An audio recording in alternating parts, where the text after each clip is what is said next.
In our war with addiction, Nathaniel Ivers is gathering resources. Well, we have become much more aware of what technology can and cannot do, that's for sure.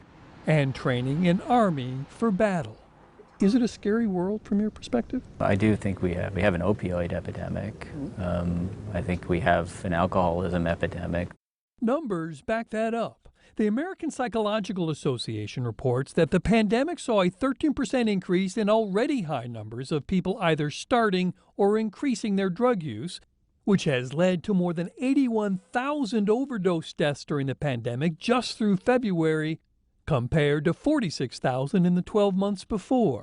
Many of those may have been prevented with treatment, which is why Ivers...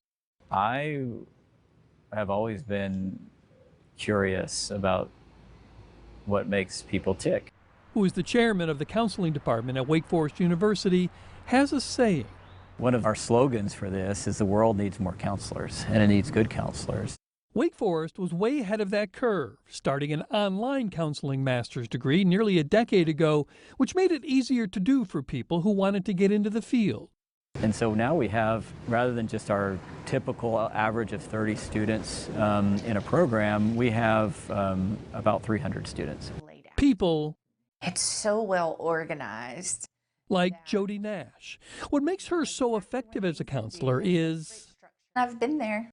I was a client way before I was a counselor.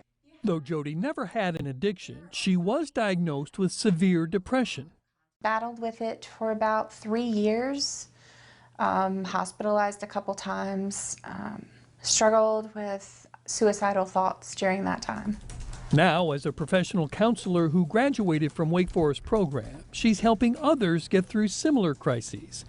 3 out of 4 counselors say they saw demand for their services increase during the pandemic, and nearly all of them treated patients remotely. But after graduating from Wake's online program, I stepped out of there ready. I was ready to go. Jody transitioned seamlessly. And then heading into COVID, I didn't feel that there was a deficit at all because I had already experienced what this was like to pick up on nonverbal cues when somebody's sitting in their bedroom or sitting in their kitchen talking to you. After a decade of perfecting remote learning.